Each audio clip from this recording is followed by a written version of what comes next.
Hello दोस्तों, नमस्कार। एक बार फिर से आपका स्वागत है जीएस की एक बेहतरीन क्लास में, जहां हम आपके लिए जीएस के इम्पोर्टेंट क्वेश्चंस की बात करते हैं। हम इस चैनल पर रेगुलरली आपके लिए नई नई वीडियोस लाते रहते हैं, इसलिए प्लीज़ चैनल को सब्सक्राइब जरूर कर लीजिएगा। ज़्यादा टाइम न वेस्ट करते हुए आज की क्लास को स्टार्ट करते हैं दोस्तों। तो आज की क्लास में हम भारतीय संविधान की विशेषताओं की बात करेंगे।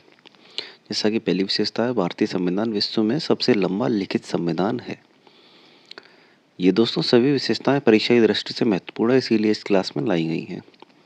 विश्व का प्रथम लिखित संविधान संयुक्त राज्य अमेरिका यानी यूएसए का था। वर्ष 1789 में अपनाया गया था इसे। भारत के मूल संविधान में 22 भाग, 395 अनुच्छेद और 8 अनुसूचियां थीं। वर्तमान में 25 भाग हैं, 470 अनुच्छेद हैं और 12 अनुसूचियां हैं। मूल कर्तव्य यानी मौलिक कर्तव्य का विवरण 42वें संविधान संशोधन के द्वारा 1976 में किया गया था। दोस्तों, ये जो 42वां संविधान संशोधन हुआ था, इसे लघु संविधान के नाम से भी जाना जाता है। भारतीय संविधान में एकल नागरिकता का प्रावधान है, ये सभी जानते होंगे आप। भारतीय संविधान उदार एवं कठोरता का मिश्रण है।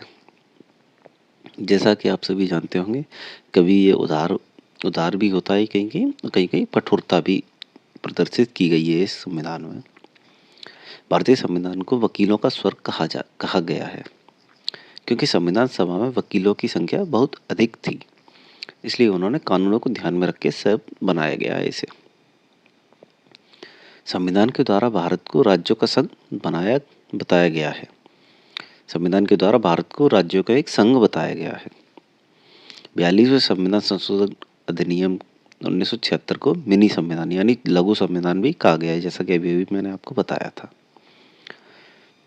और विशेषताओं पर बात करते हैं। भारतीय संविधान को संविधान सभा द्वारा अपनाया गया था। संविधान सभा द्वारा इसे अपनाया गया था, ये सभी जानते होंगे। भारत का संविधान न तो लचीला है न ही कठोर, बल्कि दोनों का मिला-जुला रूप है। जैसा कि अभी भी आपने पढ़ा था कि उदार व कठोरता दोनों का पालन करता है। ये कहीं लचीला भी होता है तो कहीं कठोर भी है बहुत। यह भारत को एक संपूर्ण प्रभुत्व संपन्न एवं लोकतांत्रिक गणराज्य घोषित करता है। इसमें सभी भारतीय नागरिकों को मौलिक अधिकार प्रदान किए गए हैं।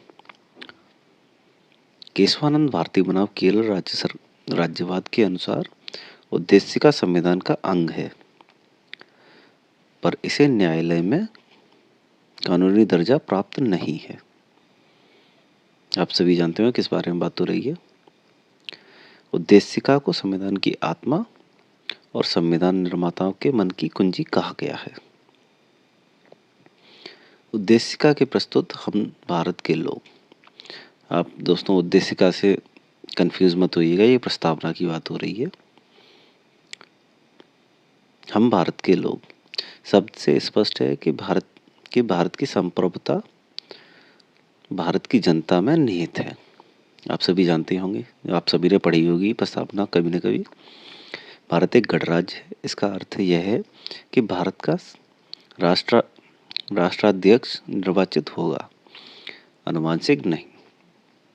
कहने का अर्थ है कि जो गणराज्य का मतलब होता है कि जो इनका राष्ट्राध्यक्ष यानी जो अध्यक्ष है देश का, उसे निर्वाचित किया जाएगा, वो निर्वाचन के द्वारा चुना जाएगा। 42वें संविधान संशोधन 1976 द्वारा उद्देशिका में समाजवादी और पंथ निरपेक्ष शब्द जोड़े गए थे। राष्ट्र की एकता और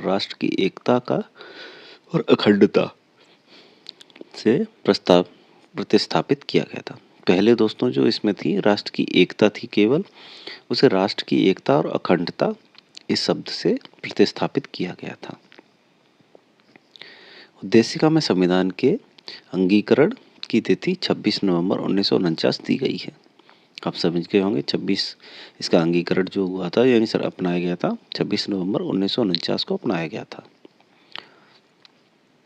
इसी कारण 26 नवंबर भारत में विधि दिवस के रूप में मनाया जाता है। अंगीकरण हुआ था, इसी कारण इस 26 नवंबर को भारत में विधि दिवस के रूप में मनाया जाता है। दोस्तों आज की क्लास यहीं समाप्त होती है। अगर आपको आज की क्लास थोड़ी सी अच्छी लगी हो तो प्लीज़ वीडियो को लाइक और चैनल को सब्सक्राइब जरूर कीजिएगा।